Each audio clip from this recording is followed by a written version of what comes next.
ఈరోజు గోరంట్ల మాధవ్ గారు వైఎస్ఆర్ కాంగ్రెస్ పార్టీ మాజీ పార్లమెంటు సభ్యుల్ని నిన్న అరెస్ట్ చేసి ఈరోజు స్థానికంగా ఉన్న కోర్టులో ప్రొడ్యూస్ చేయడం జరిగింది. దాని మీద ఈ రిమాండ్ కానీ ఎఫ్ఐఆర్ కానీ ఇల్లీగల్ అని మా న్యాయ నిపుణులు కోర్టు వారి ముందు ఆర్గ్యూ చేశారు. కోర్టు వారు కొద్దిసేపటి తర్వాత ఆర్డర్ పాస్ చేయబోతూ ఉన్నారు. ఏం పాస్ చేస్తే దానికి మేము బైండ్ అయి ముందుకు వెళ్తాం లీగల్గా. అయితే ఆయన మీద మోపినటువంటి నేరం ఏమిటంటే పోలీసు వారు తమ డ్యూటీలో ఉన్నప్పుడు ఆ డ్యూటీని భగ్నం చేస్తూ ఆయన డ్యూటీకి అంతరాయం కలిగించాడనేటువంటి ఒక మాట. సెక్షన్లు చూస్తే మామూలు సెక్షన్లు కాదు. మ్యాజిస్ట్రేట్ గారు బెయిల్ ఇవ్వడానికి వీల్లేనంత పెద్ద సెక్షన్స్ పకడ్బందీగా వేసి కోర్టులో ప్రొడ్యూస్ చేశారు. ఇంకొక అంశాన్ని ఇక్కడ నేను ప్రస్తావన చేయదలుచుకున్నది ఏమిటంటే ఆయన అరెస్ట్ అయిన దగ్గర నుంచి కోర్టులో ప్రొడ్యూస్ చేసేంత వరకు జరిగినటువంటి పరిణామాలు మాకు చాలా బాధ కలిగించాయి. ఎందుకంటే ఆయన అరెస్ట్ చేశారు. నగరంపాలెం పోలీస్ స్టేషన్లో వారిని తీసుకువెళ్ళారు. నేను, మా ఎమ్మెల్సీ లేళ్ల అప్పిరెడ్డి గారు, మరికొంతమంది న్యాయవాదులు కలిసి విషయం తెలుసుకుందామనే ఉద్దేశంతో నగరంపాలెం వెళ్ళాం. అక్కడ వెళ్ళిన తర్వాత మాకు తెలిసింది ఏంటంటే వెనక నుంచి తీసుకువెళ్ళిపోయారట. ఎక్కడ తీసుకెళ్ళిపోయారో తెలియలా. కానీ అక్కడ డిఎస్పీ గారు లేరండి, లోపలే ఉన్నారు. కానీ మేము ఇప్పుడు మాట్లాడటానికి అవకాశం కాసేపు ఆగిన తర్వాత మా సిఐ గారు మీతో మాట్లాడతారు అన్నారు. వాస్తవం తెలుసుకుంటే ఆయన్ని ఆ పోలీస్ స్టేషన్ నుంచి మరొక పోలీస్ స్టేషన్కి షిఫ్ట్ చేశారు. నల్లపాడు పోలీస్ స్టేషన్కి షిఫ్ట్ చేశారని తెలిసింది.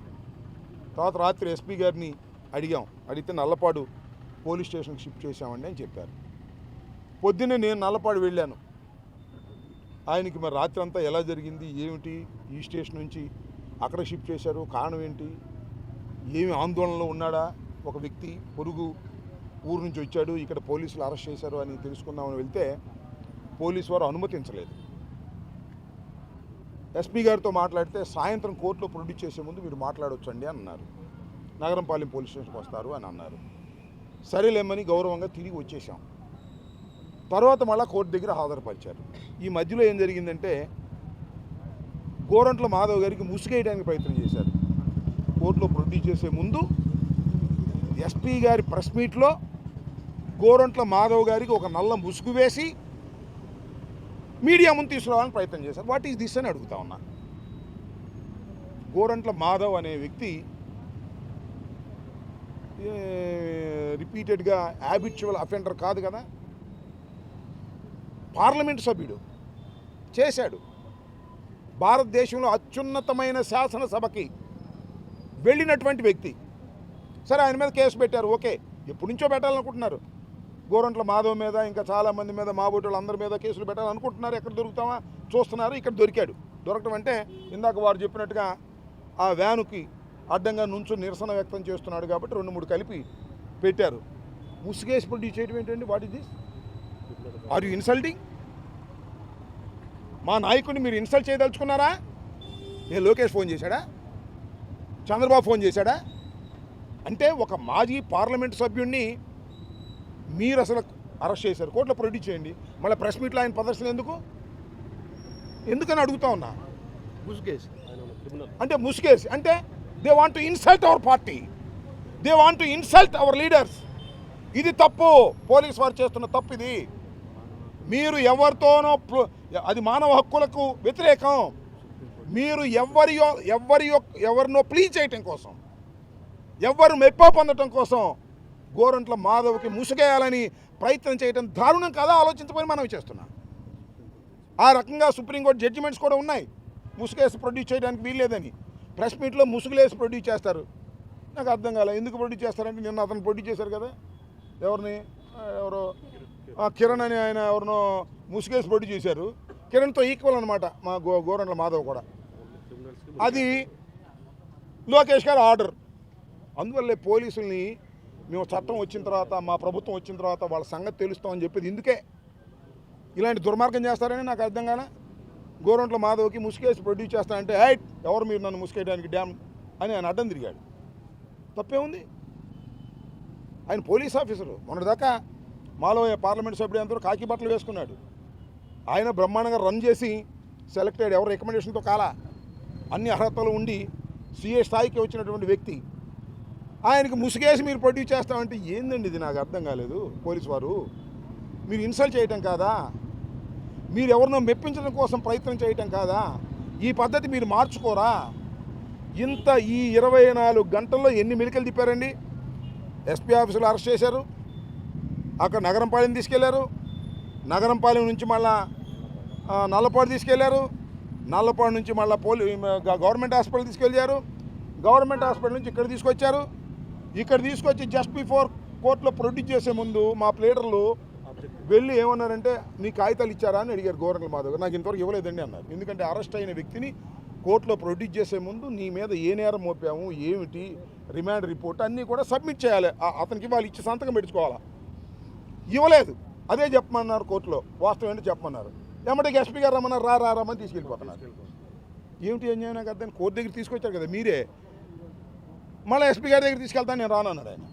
నన్ను కోర్టులో ప్రొడ్యూస్ చేయండి, టైం అయిపోతుంది, మీరు కోర్టులో ప్రొడ్యూస్ చేయాల్సి నేను రానన్నాడు. మేము కూడా సపోర్ట్ చేశాం. మరి నాకు అర్థం కాల ఏంటిది. కోర్టు ప్రాంగణంలోనే పోలీసులు ఈ రకంగా వ్యవహరిస్తున్నారు అంటే చట్టాన్ని పోలీసులు అతిక్రమిస్తున్నారు. చట్టాన్ని పోలీసులు అతిక్రమిస్తే అరాచకం వస్తుంది ఈ దేశంలో, ఈ రాష్ట్రంలో. చంద్రబాబు నాయుడు గారు చెప్పినట్టు, లోకేష్ చెప్పినట్టు మా మాధవ్ మీదో, నా మీదో, సుబ్బారావు మీదో, పుల్లయ్య మీదో, లేకపోతే మా సుధాకర్ రెడ్డి గారి మీదో కేసులు పెట్టాలనేటువంటి ఒక ఇంటెన్షన్తో ఇవాళ డిపార్ట్మెంట్ పనిచేస్తుంది. ఇది తప్పు అని మేము చెబుతున్నాం. దానికి పెద్ద హంగామా చేస్తున్నారు. ఎప్పుడు దొరుకుతాడా గోరంట్ల మాధవ్ అని ఎదురు చూశారు. ఇవాళ మరి ఇందాక వారు చెప్పినట్టుగా మా మాజీ ముఖ్యమంత్రి గారు సతీమణి భారతి గారిని ఇష్టం వచ్చినట్టు మాట్లాడితే అతన్ని అరెస్ట్ చేసి తీసుకొస్తుంటే నిరసన చెప్పే కార్యక్రమం చేస్తే ఆయన మీద కేసు పెట్టి ఎక్కడ లేని సెక్షన్లు వేసి లోపల పెట్టే ప్రయత్నం చేస్తున్నారు. ఓకే, మీరు లోపల పెడితే మేము చేయగలిగిందే ఉంది, చూస్తాం. ఇప్పుడు శాస్త్రంగా లోపలే ఉండలేం కదా, చచ్చిపోయేదాకా. న్యాయస్థానాలు ఉన్నాయి కదా, న్యాయస్థానం ఇప్పుడు కోర్టు ఇప్పుడు రిజల్ట్ ఇస్తారు కదా. కాబట్టి ఒక దుర్మార్గమైన పోలీసు రాజ్యం ఇవాళ ఆంధ్రప్రదేశ్లో నడుస్తుంది. ఇది నేను చెప్పే మార్గం, నేను చెప్పిందే కాదు, సాక్షాత్తు కోర్టులే చెబుతున్నాయి. పోలీసులు చట్టాన్ని అతిక్రమిస్తున్నారు. 111 వేయడానికి వీల్లేదంటే 111 వేసేసి కోర్టులో పడి 111 అయితే బెయిల్ రాదు కాబట్టి మ్యాజిస్ట్రేట్ గారు బెయిల్ ఇవ్వరు కాబట్టి 111 వేసేస్తారు. దానిలో కంటెంట్ ఉండాలి లేకపోయినా. ఇప్పుడు కూడా అంతే, డ్వెల్లింగ్ హౌస్లో ట్రెస్ పాస్కి పోలీస్ స్టేషన్ ఎస్పీ ఆఫీసులో అని వేశారు. సరే, కోర్టు వారు ఏమి నిర్ణయిస్తారనే విషయం ఇది. టోటల్గా చెప్పదలుచుకున్నది ఒకటే, పోలీస్ వ్యవస్థ చంద్రబాబు చెప్పినట్టు, లోకేష్ చెప్పినట్టు నడిస్తే చాలా ప్రమాదం సమాజానికి. అందువల్ల విఘ్నులైన ప్రజలు ఆలోచించాలని, విఘ్నులైనటువంటి పోలీస్ అధికారులు కూడా మీ డ్యూటీలను చట్ట ప్రకారం చేయాలని, చేయకపోతే మీరు ఇబ్బంది పడతారని కూడా ఈ సందర్భంగా నేను చెప్పదలుచుకున్నాను.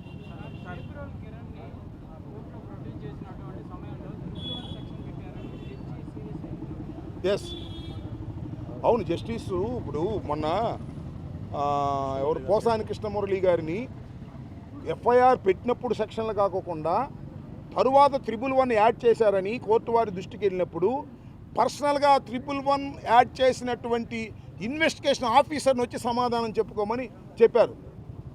న్యాయస్థానాలు రియాక్ట్ అవుతున్నాయి పోలీసుల యొక్క అఘాయిత్యాల మీద.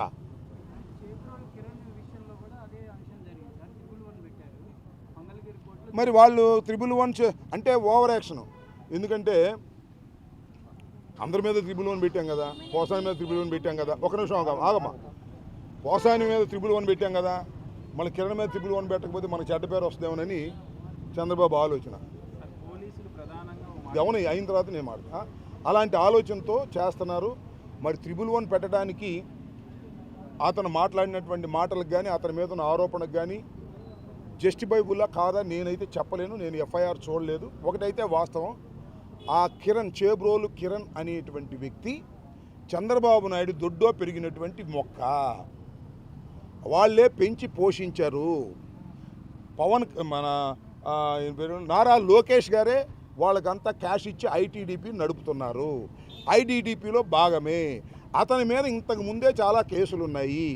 అతనే ఇంతకుముందు చాలామంది మీద మాట్లాడితే నేను నిన్న కూడా చెప్పా, ఇవాళ ఎందుకు అరెస్ట్ చేశారంటే చంద్రబాబు నాయుడు గారిని ప్రశ్నిస్తున్నారు సమాజంలో. నీ బోటి వాళ్ళు, నా బోటి వాళ్ళు, ఏమండి మీ భార్యను తిడితే బావురుమని ఏడ్చారే, తిట్టినా తిట్టకపోయినా, మరి వాళ్ళ సాక్షాత్తు మీ ఐటీడీపీ వాడే జగన్మోహన్ రెడ్డి గారు సతీమణిని అంత భయంకరంగా తిట్టినప్పుడు మీరు ఎందుకు ఊరుకుంటున్నారంటే అర్చన ఆయన పెంచిన వాడినే ఆయన బలి చేసి ఆయన సేఫ్ అవ్వాలనేటువంటి ప్రయత్నం చేస్తున్నాడు అనేది నా ఆరోపణ. మీరు చెప్పండి సార్ ఏంటి? సార్, మెంబర్ ఆఫ్ పార్లమెంట్గా పనిచేసిన వ్యక్తి, సీఏగా పనిచేసిన వ్యక్తి పోలీసుల విధులకి ఆటంకం కలిగించకూడదు కదా అని చెప్పి ఎస్పీ గారు ప్రెస్ మీట్లో చెప్పారు. Yes, exactly. నేను కాదన్న, పోలీసుల విధులకు ఆటం కలిగించాడని మీరు ఆరోపణ చేస్తున్నారు. అతను అటు అంటలేదే. మేము ఇందాక మాట్లాడాం, నిరసన వ్యక్తం చేస్తున్నా అన్నాడు. ఇప్పుడు రోడ్డు అమ్మట వెళ్తుంటారండి, నల్ల జెండాలు పడి నిరసన వ్యక్తం చేస్తారు. సో ఎస్పీ గారు కానీ పోలీసు కానీ వాళ్ళ ఆరోపణ ఏంటి? అసలు పోలీసులు కొట్టారే. నిన్న వాళ్ళు ఈనాడులో చంపెట్టి లాయపెట్టి కొట్టారట పోలీసుని. ఈనాడులో రాసేస్తారు, ఆంధ్రజ్యోతిలో రాసేస్తారు. అయ్యే నిజం అనుకోమాకండి. నేను వాళ్ళు రాస్తుంటారు. ఎస్పీ గారు చెప్పినవన్నీ, పోలీసు వారు చెప్పినవన్నీ, ఎఫ్ఐఆర్లో చెప్పినవన్నీ, రిమాండ్ రిపోర్ట్లో చెప్పినవన్నీ నిజాలైతే ఇంకేముంది, కేసులన్నీ 100కి 100 శిక్ష పడాల్సిందే. అబద్ధాలు చెప్పి ఏదో ఒక విధంగా వైఎస్ఆర్సీపీకి సంబంధించిన నాయకుల్ని అణచాలనేటువంటి ప్రక్రియలో జరుగుతున్నటువంటి ఒక ప్రహసన కార్యక్రమంలో గోరంట్ల మాధవ్ అరెస్టు కూడా, కేసు కూడా ఒకటి భాగమని దయచేసి రాష్ట్ర ప్రజలు అర్థం చేసుకోవాలని కోరుతున్నాను. తాడేపల్లిలో ఇది పెట్టిన తర్వాత అది పెట్టారు. ఇక్కడ ఏమైనా అయిద్దామో అక్కడ పెడదామని ఏదో సంథింగ్ వరుసనే సిరీస్ ఆఫ్ కేసు. ఒక కేసు పెట్టరు, అరెస్ట్ చేసిన తర్వాత వరుసనే కేసులు రిజిస్టర్ చేస్తారు. బెయిల్ వస్తే దానిలో అరెస్ట్ చేస్తారు. అట్టా ఒక ప్లాన్ ఆఫ్ యాక్షన్. లోపలికి వెళ్ళిన వాడు ఒక నెల రోజులు 2 నెలలు ఉండే విధంగా, పోసాని కృష్ణమురళి కూడా అట్టే కదా 20 రోజుల పైన ఉన్నాడు, అట్లా ఉండే విధంగా, వంశీ ఇంకా రాలేదు కదా అట్లా ఉండే విధంగా, ఏదైనా ఎమ్మటనే వస్తే బాగోదని కాస్త ఎక్కువ కాలం లోపల పెట్టి భయపెట్టాలని ప్రయత్నం చేస్తున్నారు. ఎక్కువ కాలం లోపల పెట్టి భయపెట్టాలనుకుంటే భయపడేవాడు ఎవడు లేడు. మరింతగా రాటు తేలతారు మా నాయకులు, గుర్తుపెట్టుకోమని మనవి చేస్తారు. ఇంకా కోర్టు వారి ముందు కూడా మా సుధాకర్ రెడ్డి గారు చెప్పారు, I never seen this type of remand report. ఒక నేరం మీద ఇన్ని సెక్షన్లు పెట్టి, అంటే ఇన్ని సెక్షన్లు పెడితే తప్ప అతను రిమాండ్ ఇవ్వడానికి అవకాశం లేదు కాబట్టి అన్ని సెక్షన్ల దగ్గర నుండి పెట్టించారు. ఇది మా ఆరోపణ. ఓకే.